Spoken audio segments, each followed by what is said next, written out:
What should influence us with regard to Yom HaZikaron is not what the community does, not what your friend does. It's what the Torah wants us to do. Welcome to Rebbi, I Have a Question, a podcast from Shapell's and Midreshet V'chaya. I'm your host, Donna Margolis, and in each episode, I sit down with Rabbi Yitzchak Shuren to explore one question sent in by a student or an alumna, questions about family, relationships, identity, and the lifelong journey of becoming a Torah Jew. With over 4 decades of guiding students, Rabbi Shuren brings Torah wisdom from our sages, life experience, and the teachings of his grandfather, Rabbi Yaakov Kamenetsky Zatzal, to some of the most sensitive and personal issues we face. You may be surprised by what you hear. Let's begin. Hi, Rabbi Shuren. Hi, Don. How's it going? Okay, it's really good to see you. We've missed you a lot.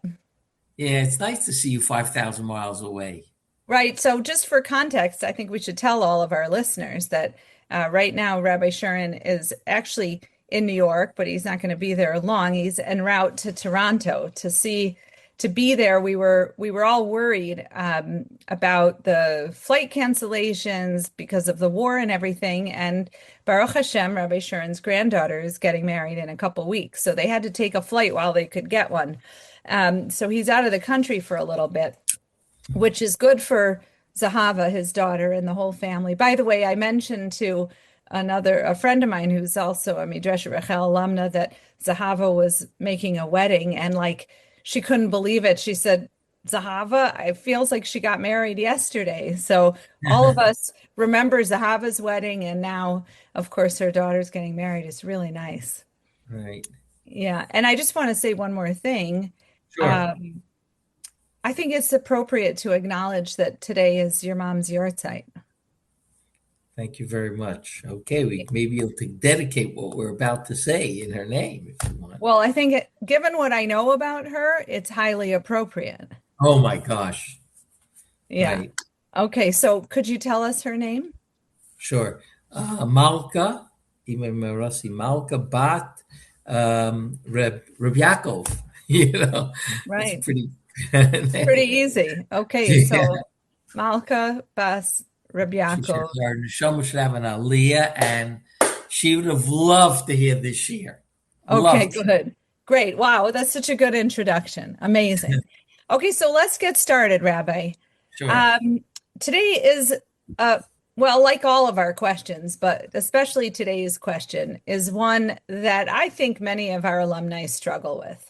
And that is about how to relate to Yom HaZikaron and Yom HaAtzmaut.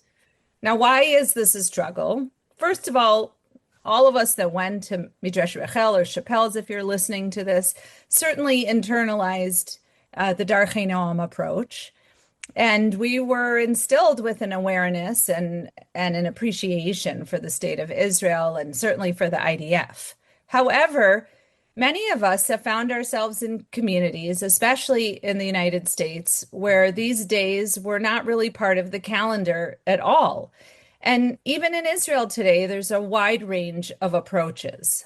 So some communities don't really relate to these days. Others do acknowledge Yom HaZikaron and maybe celebrate Yom HaAtzmaut in various ways. And there are people for whom these days are actually considered amongst the most important of the whole year. Right. But this discrepancy in approaches leaves many people unsure. So what is the right way to think about these days? And let's be honest, there are people that are actually torn between doing maybe what they feel is right, but they might not have the opportunity within their community to participate in these days. So I want to know from you, Rabbi, is this a hashkafic issue? Is it a halachic issue, a communal one maybe, or is it really a personal decision? So that's a great question. It's a great question. Yeah, there is a halachic aspect to it, and there's a hashkafic aspect to it. Now, with regard to the halachic aspect, I don't think that has to really do with the essence of the day. Okay, and how this day should affect us. Okay, The halachic aspect only is with regard to, whether we should stand 2 minutes of silence, or we should stand 2 minutes and say Tillim, or we shouldn't stand at all, because of chukos hagoyim, you're going the ways of the other nations that used to stand 2 minutes of silence for their soldiers. I don't know if that's still done, and maybe that also makes a difference if it's still done or not. But I don't think that has to do with the essence of the day. I think the essence of the day, in other words, you have poskim that are going to say, yes, you can. And if you either, get books or go online, I'm sure you're going to find very, very qualified poskim, really qualified poskim, that say you can stand 2 minutes of silence and it's not chukas hagoyim for many reasons. By the way, by Aaron, it also says, Vayidom Aaron. Aaron stood in silence when his 2 children were killed, right? So there is a concept like that in Judaism as well. But to me, it's so much less relevant. It's obvious to me that if you're outside, right, and the siren rings, that you should stand in silence, even if you think it's chukas hagoyim. I'll tell you why. Because there are poskim that say you can. And I think one should rely upon that if they're put in a position where they can create a chil Hashem and sinas chinam, right? I think this overrides, if there was no source, I understand, but there are sources from reputable rabbis that say you can stand. So you certainly should. If you don't think you want to stand in silence, I think you should go home and be at home at the time, or be in your office and do what you like. But I think the idea of standing in silence, forget about the halachic problem, but the idea of standing in silence really means not only respecting the soldiers who have fallen, it really means I'm going to be thinking about them. I'm going to be taking time to think about them today. And even though, unfortunately, we have to think about us, we in Israel think about them all the time now, because there are fallen soldiers every day, if I'm not mistaken, even yesterday and today. So it's not something we commemorate, we live it, okay? And yet I feel, when we commemorate it, we're commemorating the soldiers who fell in all the wars, in the war of 1948, 56, 67, 73, and onward, because unfortunately we've had many, many wars with the nations around us. And we want to pay that type of hakaras hatov to them. And I think that's it's really important, because, we're living here in Eretz Yisrael, and these fellows are defending Eretz Yisrael so we can live here, right? So we can learn Torah here, okay? There's thousands, hundreds of thousands of young men and women sitting and studying Torah in this country, and I am positive if you didn't have an army, it wouldn't happen, okay? They could sit in their yeshivas, they could sit in their schools and study Torah, right? And it's because of these young men, and sometimes not so young men, because we lost a lot of great individuals. Some were Torah scholars, some were heads of Torah schools, who volunteered in their 40s to go and fight and were killed. These people are legends, okay? And of course, the concept over here that we're talking about is hakaras hatov, number one, and nosei b'olam chaveru, number two. Okay, hakaras hatov is a foundational idea in Judaism. Anyone who could just ignore this day means they're kafui tov, because even if they're living in Chutz La'aretz, right, Israel is a place where you can run to if you need to leave Chutz La'aretz. It's a place where the Israeli army goes beyond helping just Israelis, right? There were not only Israelis that were kidnapped. I'm just giving you one example of Entebbe, right? The Israeli soldiers did not differentiate between, the Israelis who were kidnapped and the Americans that were kidnapped. All the Jews for them are the same, okay? If you ask the vast majority, they'll tell you that. Okay, for us, we are protecting our homeland. We are protecting the Jewish people, right? That they're doing that not to become great soldiers, not to see action. At the end of the day, they're doing it to protect the Jewish people who have suffered for thousands of years of lack of protection. Okay, the Catholic Church was able to do whatever they want. Hitler was able to do whatever he wanted because nobody paid attention. No American president, no European president, right? Pay attention. The Jewish army and the Israeli army is here to protect us, and in some cases, wherever we are.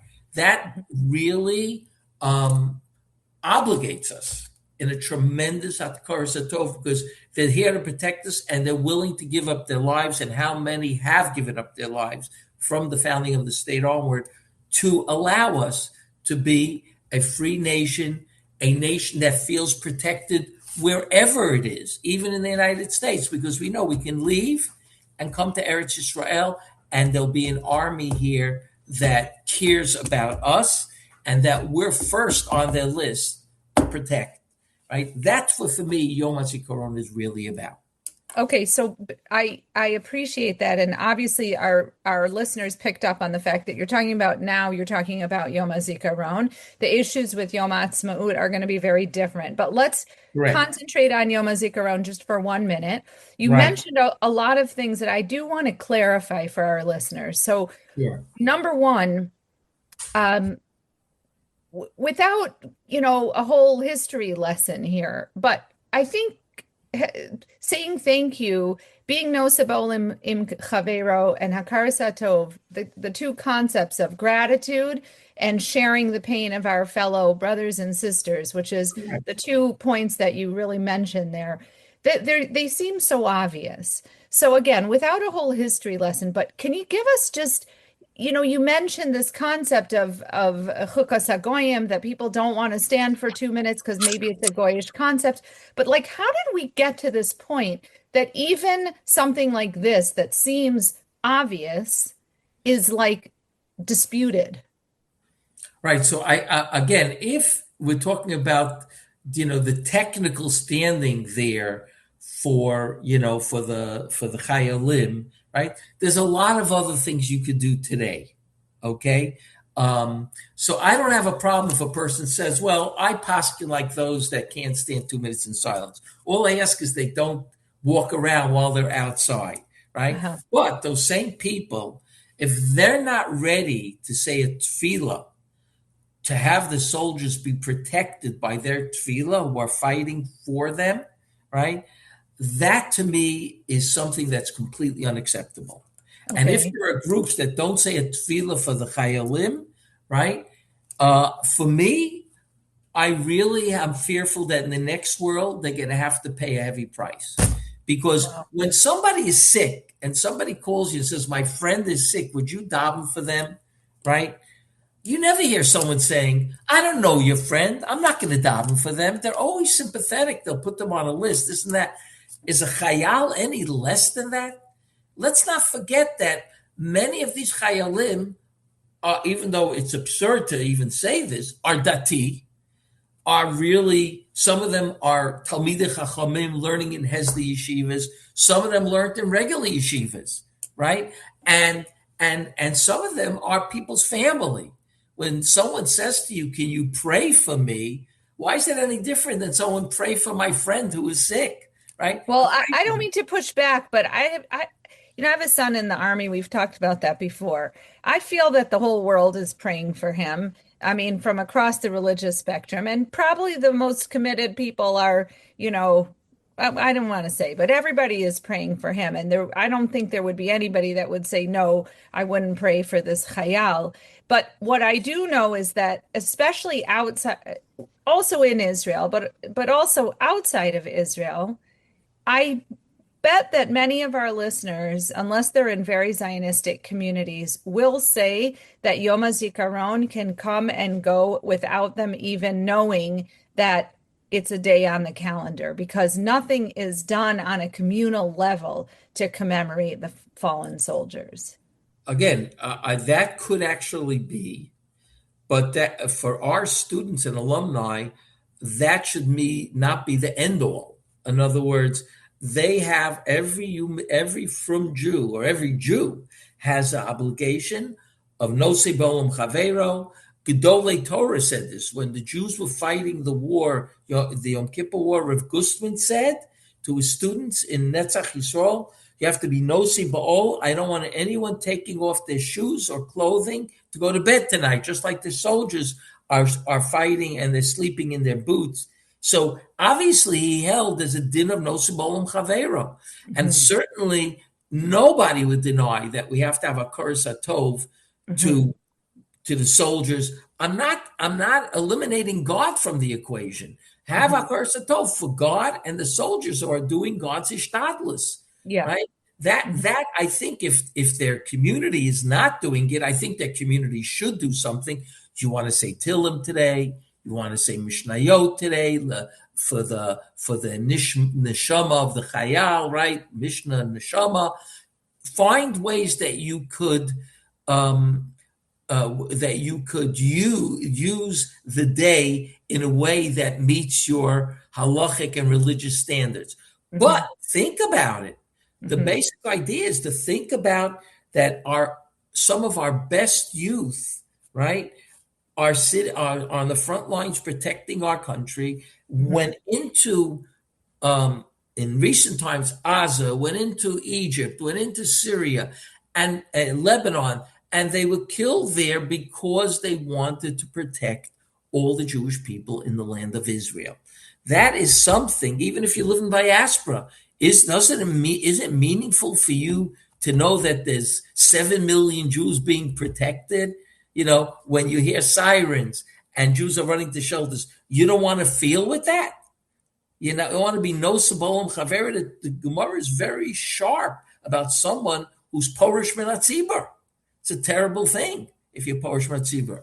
So even if you live in diaspora, I would like people who have influence to have their community do something for Yom HaZikaron. I could give other things, read about our heroes, right? There's books about it today. There's so many books from, all the way from 1948, and especially now there's been so many books about very outstanding heroes that have died in the last 3 years. It's so inspirational to read about these fellows who didn't even have to go because they were 45 years old.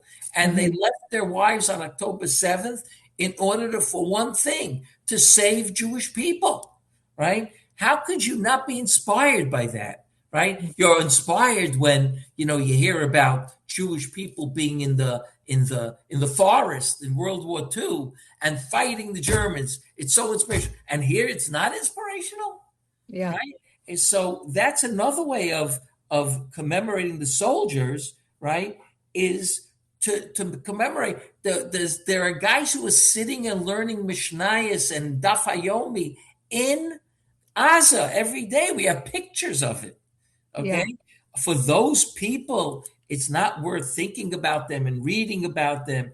And again, inspiration is such a wonderful thing. If we could have some inspiration, it's great. And this would be the perfect day to do it. Okay, and it's beyond inspiring, by the way, with some of these people. It's just unbelievable, right? Another way is, by the way, taking this day to help organizations that help soldiers, right? And help the widows of the soldiers, which there's hundreds today, and probably thousands of orphans, okay? You want to appreciate these soldiers who are no longer alive, help their wives and kids. That's another way. Daven for a soldier. Take a name of a soldier. Can that be, you took a name of your sick friend, tell me her name or his name. Take a name of a soldier and daven for that soldier, that when he goes into Lebanon, when he goes into Gaza, that he should come out, healthy and alive, right? If you can adopt a soldier, that's a great thing. Even if you're in America, you could be in touch with a soldier in Israel and say, yeah, we're here for you. What do you need? You want us to send you something? Adopt him. Certainly when you're in Israel, you could come to your home for Shabbos, especially a lone soldier who really doesn't have family. This is all nosing ba'olam chavera 101, right? It's tremendous. So we don't have to commemorate Yom HaZikaron with standing 2 minutes in silence. We're reading Mishnayos. We're saying Tillim, right? If you want to do that, that's great. But it's much more than that. And I hate to use the word much more, but it is much more than just Mishnayos. It is what I just said, getting involved with the soldiers and Klal Yisrael, who they're trying to save, right? And doing whatever you can for them. Don't we have an alum that named their child after a fallen soldier? Mm-hmm. That's such a terrible thing, right? Okay, name your child after a soldier. Give that memory. You know what it meant to that family? I mean, Donna, you know, but I spoke to the family. They were crying aloud when they heard such a thing, that someone in America, upstate New York, is naming the child after.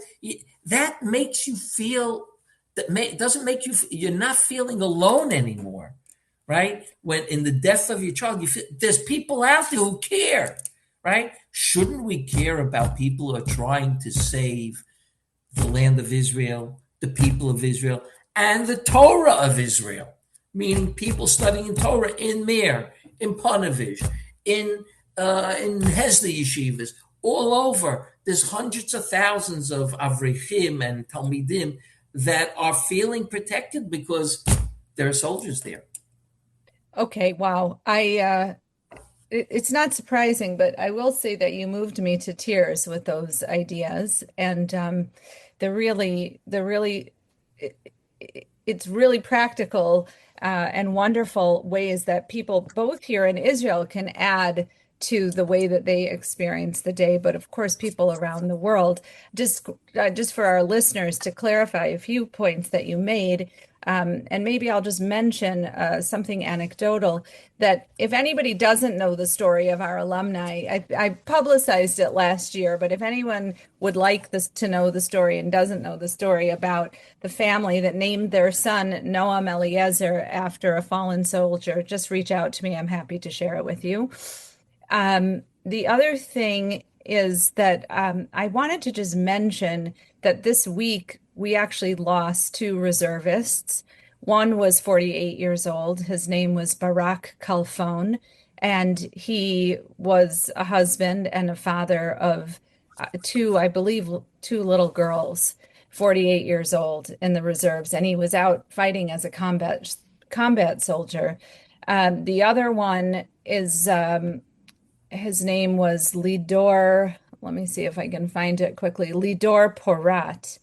He was also 31 years old, a reservist from Ashdod, and that's just this in this week. And also just share something that makes it very real. The last two times I spoke to my son, who's actually in Lebanon right now, and I said to him, how are you doing? He says, well, both the last time and this time, he said to me, well, we saved a life this morning. Wow. Yeah, and of course I said, and today he said, we saved a life again this morning. And of course I said to him, how? And he's like, Mom, I can't tell you that. But it's real. We think there's a ceasefire going on, and there is technically a ceasefire, and thank God we haven't been in the shelter in a long time. But actually on the ground, there are soldiers that are, in this case, protecting other soldiers and really saving lives. And the whole goal of that, of course, is to save the people that live in the north of the country of it, in Israel. So, so all of this, everything that you're saying is actually real. It's happening today. And but I would like you to say the name of your son and his mom, so everybody listening could now take upon themselves a soldier. Right. Well, I think that actually I'm happy to do that because Hashem is certainly infinite. But like I mentioned, our alumni community is incredible. And I do get messages from people all the time asking, how's Eliyahu Simcha Ben Dana? I'm davening for him. And I always tell him, and he is so touched by it. We even have an alumna whose daughter was drawing pictures and writing him letters, and she would take pictures of them and send them to me on WhatsApp. So I would love the tefillot Eliyahu Simcha Ben Dana, but there's many other names that I could give you, and of course there's other people connected to Shapell's and MRC that are directly involved right now in what's going on. So thanks, Rabbi Sharon. Okay, so maybe are we ready to move on to Yom Ha'atzmaut? Rabbi? I just want to sort of end it by just saying, okay, the principles that I feel someone should be guided by is not the community, is not the individuals influence them. It's basically Torah. And say that again, because you cut out. It's basically what? In other words, what should influence us with regard to Yom HaZikaron is not what the community does, not what your friend does. It's what the Torah wants us to do. And what the Torah wants us to do that nobody should be disagreeing with is hakaras hatov, recognition of what and appreciation of what they're doing, and no se be'olam chavero, being there for the soldiers who are protecting or have protected our country. Okay, thank you. Now we're ready for Yom Ha'atzmaut. Yes. The whole different ball of wax, I think. Right, exactly. So Yom Ha'atzmaut is very different because it deals with the state of Israel. And the state of Israel, certainly one can say that it's a secular state. It does have a lot of religious people in the government, but the government is a secular government. I feel Benjamin Netanyahu is trying to present Israel a little bit more on a religious level. He uses God's name much more than any other prime minister, I have a feeling. Not necessarily more than Begin, but most of the prime ministers that we've had since 1948.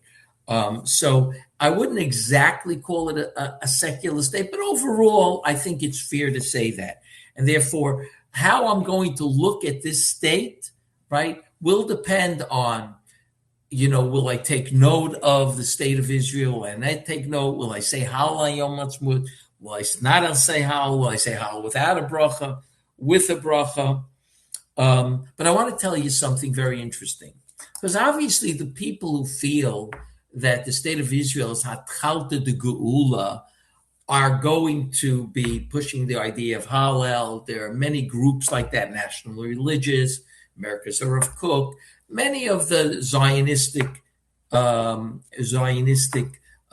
parts of our nation that we have. But there are many, right, very much Torah people, right, Gedolei Torah, who haven't looked at the state of Israel as Hatchalta de Geula. And I really want to address that when we talk about how to celebrate Yom Ha'atzmaut, or if to celebrate Yom Ha'atzmaut. I actually discovered a book called Atchalta Hi. Atchalta Hi. It's a Hebrew book, 2 volumes. I only saw 1 volume. I discovered it when I was davening during this past war in a bomb shelter. Because the bomb shelter was in a Dati Leumi school, in a mamad, Mamachti Dati. And the library was a balagan completely. And I just saw this book and I opened it up. And half the book deals with people who are not Zionists, Gedolei Torah, like Rav Shlomo Zalman Auerbach, like the Chazon Ish, like Rabbi Aryeh Levine, people like this. What did they think about the state of Israel? Okay, not so much what did they think about Yom Ha'atzmaut, what did they think about the state of Israel? Because for me, the idea is not how you celebrate Yom Ha'atzmaut, is that you can't let Yom Ha'atzmaut pass without taking note of it. Okay? I don't care if you do say Tachnum, you don't say Tachnum, you do say Hallel, you don't say Hallel, you say Slichas, right? I care if you take note of it. Now, why should one take note of a secular state? Okay? And when Shlomo Zalman was asked, in this book, he brings someone who asked for Shlomo Zalman Auerbach, should he say Hal on Yom Ha'atzmaut? And Shlomo Zalman smiled and he said, you're asking the wrong person, right? He says, Okay. there's opinions like this. Shlomo Zalman said opinions like this. Go to your mentors and ask them, because both ways are correct. Right now, if you ask me, do I think of Shlomo Zalman Auerbach said Hal on Yom Ha'atzmaut? Absolutely not. Do you think he said Tachnum? Probably yes, right? But that person shows that Reb Shlomo Zalman Auerbach, he pinpoints it and says, yet Reb Shlomo Zalman Auerbach felt there's something special about the state of Israel. Okay, and if you don't want to call it the state of Israel, we'll use different words for it. Okay, most of the Gedolim he brings, right, simply felt, except maybe for the Satmar Rebbe, one or two other people, the vast majority held that the state of Israel is a miraculous event. Okay, what you do with that miraculous event is up to you, or maybe up to your mentors. But it's a miraculous event. It happened. Number one, it happened right after the Holocaust, which destroyed basically all of Western and Eastern European Jewry. Just individuals got out. People had lost their faith. People had felt completely unprotected, lost their faith in Hashem, right? And Medina Israel, declaring Medina Israel a state of Israel, gave so many people back that feeling that there is something there in Judaism. It's not over, and maybe it's even just beginning. Why we had to have a Holocaust, before that, nobody really knows. But I do remember Rabbi Yaakov always saying, it's interesting that after the Makas Choshech, the Jewish people got out of Egypt. So he writes, this is during World War II. So I'm very much hoping the Choshech that we're experiencing in Western and Eastern Europe will bring the Geula eventually. That means the Geula is close, because right after Makas Choshech was Makas Bechoros, and we left Egypt. That's what he writes. Now, he doesn't mean that he believes Eretz Yisrael is that Chalt of the Geula, but he believes it's closer. After Makas Choshech becomes closer, and Rabbi Yaakov was definitely not a Zionist, and I am 100% sure he said Tachnum Hayom Ha'atzmaut. And we'll get to what Rabbi Yaakov told me about Hal Hayom Ha'atzmaut. That's number one, right? That we went through a Holocaust, and then God showed up and said, I'm still here, guys. Okay? Then a promise of prophets, literally almost every of the Nevi'im Achronim talks about the Jews returning to Eretz Yisrael. We're waiting and waiting and waiting 2,000 years to return to Eretz Yisrael, and all of a sudden there's a state of Israel. There is a place where to return to. We can return, right? And we can live here, and we can and grow here, both in advancing the country in so many different ways that Israel has. It's mind-boggling, whether it's in the sciences, whether it's in agriculture, whether it's in computers, right? We see stuff in Israel. I mean, nobody, when those went off in Lebanon, those beepers went off. I don't think there was one Satmar that didn't take note of it and didn't say, wow, what a Jewish cup, right? I don't believe it. Even the Rebbe, he may not have told anybody, but even the Rebbe, okay? So what we've accomplished just in so many different areas, and especially Israel's become the center of Torah learning. So much of Torah learning is happening in Israel. There's hundreds of thousands of people with hundreds of yeshivas open in Eretz Yisrael, both in the Dati Lumi world, the Haredi world, the Sephardic world. It's become a center. How did it become the center? So you don't want to call it the state, but it's miraculous that after 2,000 years, Israel's become the center of Torah, and they never had so many people learning Torah like they have today. I don't care. Time of Yeshua, time of Rabbi Akiva, time of the Hashmonaim. Nobody. They didn't have yeshivas nearly as big as the ones we have today, right? That's quite miraculous in itself, okay? The prophets promise, and we go back. Don't you know that the Catholics have tremendous problems with this? Yes. That proves how miraculous this is. Pope John, during World War II, said, yes, the Jewish people need a home, but why does it have to be Israel? Why does it have to be Eritrea? Let it be Uganda, right? Why did he say that? Because it would go against everything he believed. The Jews returning to life. That's not miraculous. And it's not miraculous that 7 Arab nations, right, were told, right, went out to fight against Israel, right, if they declared a state, right, and they couldn't succeed. They wanted to, shove us into the sea, destroy every Jew. We know that would have happened if they could do it, right?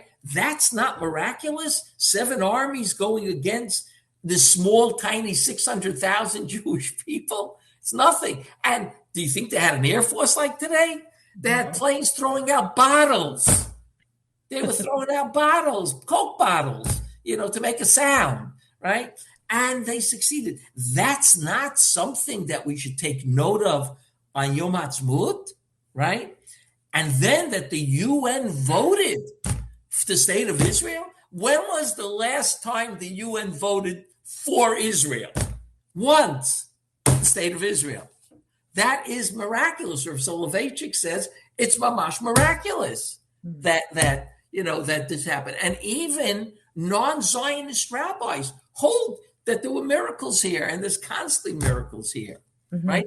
So much so that in 1956, when Israel was victorious in the Suez War, so the Satmar Rebbe right away came out, like he did in 67 as well, that it looks like miracles, but it's Maisa Satan.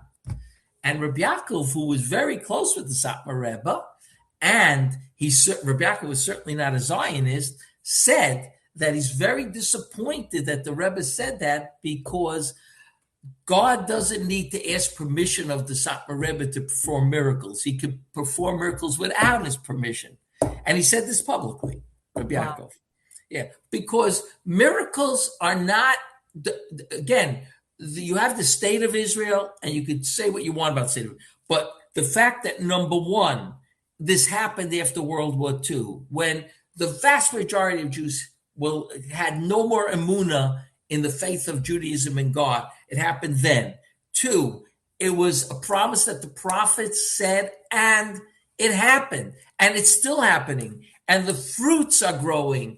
And, Rav Gold, Zichron Baruch, used to say, if you want to daven to God, you go to the Kotel. But if you want to see God, you go to Machane Yehuda to see those fruits, right? In other words, we see what the Jewish people are able to do as a nation on every level, science, literature. And again, if you don't want to relate to the secular part, don't. But take a look what Torah has happened in Israel, how much Svarim are being printed in Eretz Yisrael. All the Rishonim were reprinted, Encyclopedia Talmudis and, Shulchan Aruchs. Everything's being redone and reprinted in perfection in Eretz Yisrael. Very little of that is happening in America. And so the state gave the opportunity. I don't think Ben Gurion would have been so happy about it, but it gave the opportunity for the Jewish people to sit and learn in yeshivas very seriously and create a tremendous Torah library that didn't exist when I was growing up. It's in my lifetime that the Shulchan Aruch looks like it does, that the Rambam looks like it does, that the Shas looks like it does. The Shas that they printed is like 50 volumes on not the Schottenstein, but the one they did in Eretz Yisrael, where there were 25 guys sitting and writing everything, all the commentaries that you have, Rishonim, Achronim. This all happened in Eretz Yisrael. It's happening right now as we speak. It's tremendous. And then the UN, right? Rav Soloveitchik said there was no other need for the UN except the vote to make Medinas Yisrael. That was the only reason I created, and since then they haven't done anything. Useless. Right, exactly. So I feel that if you're not going to in some way take note of your matzmut, right? I don't care if you don't make a barbecue. I don't care if you don't say halal, okay? Because you'll find that there'll be plenty of poskim say you don't say halal. Poskim say you do say halal. Poskim say halal, but you say without a bracha, with a bracha, right? That again to me is not the essence of Yom Ha'atzmaut. Essence of Yom Ha'atzmaut is seeing the miraculous part of God being involved in Klal Yisrael. And that's, to me, something that I think is undeniable. It's undeniable. Nations want to destroy us, and they can't. And to the contrary, we're shocked, pleasantly shocked, to see what the Israeli Air Force is able to do, Bezrat Hashem. I don't even know if there was a plane down. Can we say that about America? The best Air Force in the world? Can we say it about America? Israel, there wasn't a plane down. So I'm not talking, it's not an open miracle, but it's something to take note of. It's happening. It's something to take note of. Now, I just want to say that with regard to Halal Yom Ha'atzmaut, Rabbi Yaakov had a very unusual shita about this, okay? He said that if somebody got their emunah back because of Medinas Yisrael, he should say Halal. He says, I never lost my emunah even after World War II. It was hard, but I never lost. But if someone lost their emunah and the Medina becoming a state of Israel gave them back that connection with Yadus, that connection with God, of course they should say Howell. And when I asked him about Shapell's, he said the guys in Shapell's, if they became more observant because of Medinat Yisrael, they came here on a trip to Israel and they became more observant, they should say Hallel on Yom Ha'atzmaut. Wow. I know you told me that once before, and it shocked me then, and it still shocks me now. So people that have been positively impacted because the state of Israel exists in a religious way, right? Of course, in a religious way. I don't know if we would you say mechayev to say it? They're required. It sounded like certainly they could say Hallel. He didn't say the word mechayev, but he said they could say Hallel Yom Ha'atzmaut. By the way, my minhag is a very strange minhag. It depends in which shul I daven. If I daven in a shul where they don't say Hallel, I don't say Hallel. If I daven in a shul where they do say Hallel, I do say Hallel. But I never say Tachnu. Even if the shul says Tachnu, I only make believe I'm saying. I don't say Tachnu. But Rabbi Sharon, I'm going to push you on that one a little bit, because clearly, I mean, there's a lot of shuls in Israel. You can choose where you're going to go to shul. And so this year you'll be in Toronto on Yom Ha'atzmaut, but clearly there are shuls that say Hallel and there are shuls that don't say Hallel. So you have a choice. So how do you choose? I'm going to be going to a shul that's close by because I don't drive, right? And I have a torn meniscus, right? Right. So whatever that shul does, I'm going to do. Not always in that situation. I lived in Neve Yaakov, trying to find the shul in Neve Yaakov that doesn't say Tachnu, and you're lucky. One time, my shul didn't say Tachnu on Yom Ha'atzmaut. I remember in Neve Yaakov. Why? Because there was a bris milah.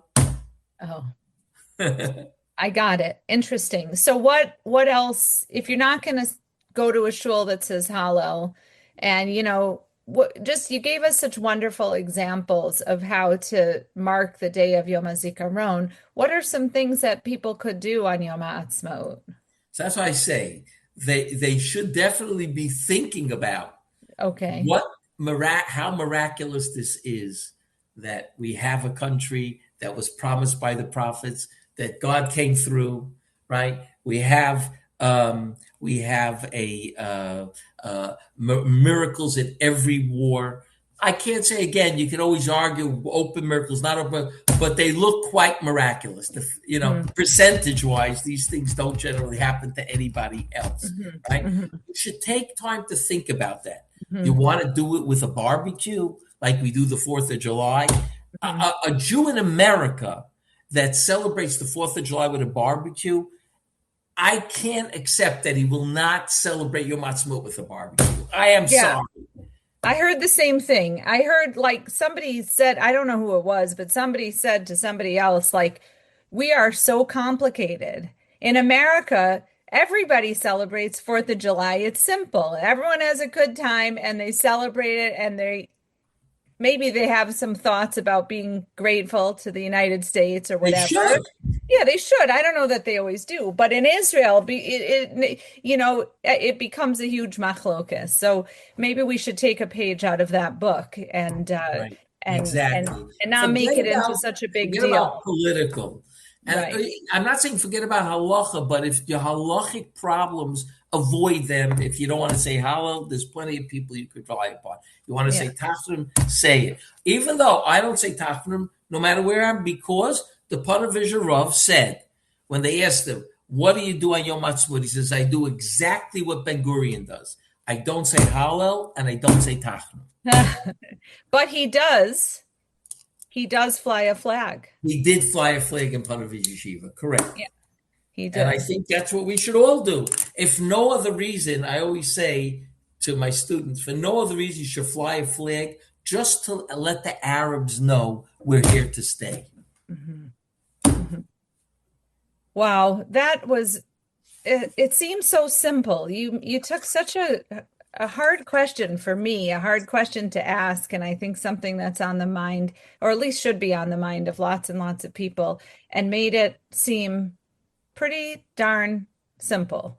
So I really appreciate the Sure. clarification. I know on a personal level, it was highly, highly clarifying, just like many times that we have these conversations. This one certainly didn't disappoint. So Let's hear what our alumni have to say about it. well, for sure. And of course, we always encourage follow-up questions. And just like Right. anything, we weren't giving specific halachic guidelines here. So if people do Correct. have their halachic questions, you're certainly welcome to reach out to Rabbi Shuren directly or to me, and I'll pass them on to him or to anybody else in Shapell's or Midreshet Rachel that you connect with, that you feel connected with. And of course, if you have a question you'd like Rabbi Shuren to address in a future episode, you can email us at questions@darcheinoam.org. If you found this podcast meaningful, please subscribe and share it with someone who might benefit. And of course, very important, especially these days, I just think it's important that I say it. All of our alumni should hear that when we hear about how wonderfully strong the Israeli shekel is, it means that the dollar is very, very weak. And what that translates to for us at Shapell's and MRC is that we do all of our spending and budgeting in shekels, and we have most of our income come through in dollars. That means that we have a huge shortfall, already about 500,000 shekels this year. So if you would like to support our work at Shapell's and Midreshet Rachel V'Chaya, helping educate and guide this generation of students building Torah lives, please visit www.darcheinoam.org/donate. Thanks for listening. We'll see you next time. Bye-bye.